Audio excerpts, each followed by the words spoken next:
भगवान कृष्ण का जीवन चरित्र सहज ही याद हो जाता है। मथुरा की एक कैद में माता देवकी के गर्भ से जन्मे कृष्ण ने अपने आचरण से मानव जाति के सामने कई ऐसे उदाहरण रखे जो जीने की राह दिखाते हैं। ऐसा ही एक उदाहरण है उनके रणछोड़ बनने का।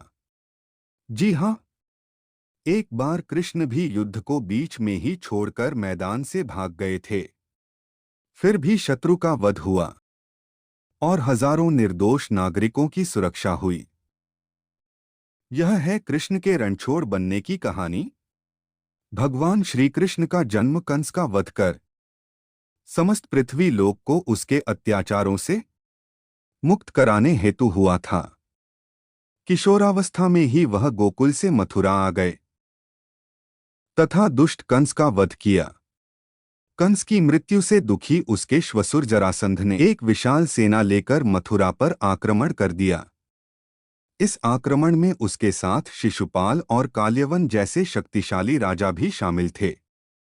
जल्दी ही सेना मथुरा जा पहुंची और मथुरा की राजसभा में कृष्ण तथा बलराम को सेना को सौंपने का संदेश भेजा गया। यह है कृष्ण के रणछोड़ बनने की कहानी। भगवान श्री कृष्ण का जन्म कंस का वध कर समस्त पृथ्वी लोक को उसके अत्याचारों से मुक्त कराने हेतु हुआ था। किशोरावस्था में ही वह गोकुल से मथुरा आ गए तथा दुष्ट कंस का वध किया। कंस की मृत्यु से दुखी उसके श्वशुर जरासंध ने एक विशाल सेना लेकर मथुरा पर आक्रमण कर दिया। इस आक्रमण में उसके साथ शिशुपाल और काल्यवन जैसे शक्तिशाली राजा भी शामिल थे। जल्दी ही सेना मथुरा जा पहुंची और मथुरा की राजसभा में कृष्ण तथा बलराम को सेना को सौंपने का संदेश भेजा गया। इस युद्ध को टालने तथा मथुरा के निर्दोष नागरिकों को बचाने के लिए कृष्ण ने रातों रात वहां से सैकड़ों किलोमीटर दूर समुद्र में एक नई नगरी द्वारिका का निर्माण करवाया। अपनी माया से उन्होंने समस्त नागरिकों, उनके पशुओं तथा संपत्ति को नींद में ही नई नगरी में पहुंचा दिया। अगले दिन सूर्योदय के समय कृष्ण तथा बलराम जरासंध की सेना के सामने जा पहुंचे और उसे लड़ने के लिए चुनौती दी। जैसे ही जरासंध और दूसरे राजाओं ने कृष्ण को मारने के लिए शस्त्र उठाए, दोनों भाई भागने लगे। उन भाइयों के पीछे जरासंध तथा काल्यवन जैसे राजा भी भागने लगे।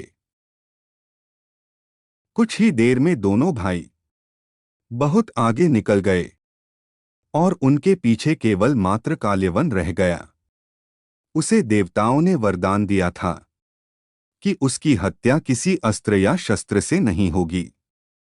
ऐसे में वह निर्भीक और लगातार कृष्ण का पीछा करते करते एक गुफा में जा पहुंचा। गुफा में राजा मुचुकुंद सो रहे, जिन्हें इंद्रदेव ने वरदान दिया था कि जो भी उन्हें उठाएगा वह उनके देखते ही जलकर भस्म हो जाएगा।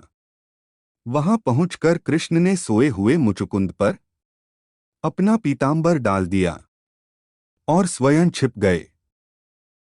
काल्यवन भी वहां जा पहुंचा और सोए हुए राजा मुचुकुंद पर पीतांबर देख उन्हें ही कृष्ण समझ बैठा।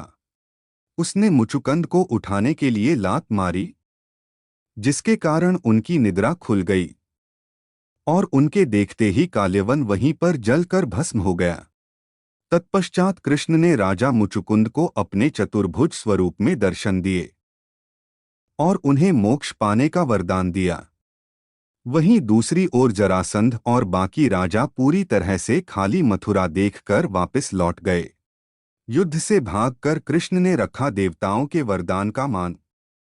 कृष्ण चाहते तो स्वयं भी काल्यवन और अन्य अधर्मी राजाओं का वध कर सकते थे, परंतु देवताओं के दिए वरदान का मान रखने के लिए ही उन्होंने काल्यवन को राजा मुचुकुंद के हाथों मरवाया। इसी तरह बाद में जरासंध का वध पांडु पुत्र भीम के हाथों करवाकर भूधरा का भार कम किया। इस तरह कृष्ण ने दिया दुनिया को उदाहरण।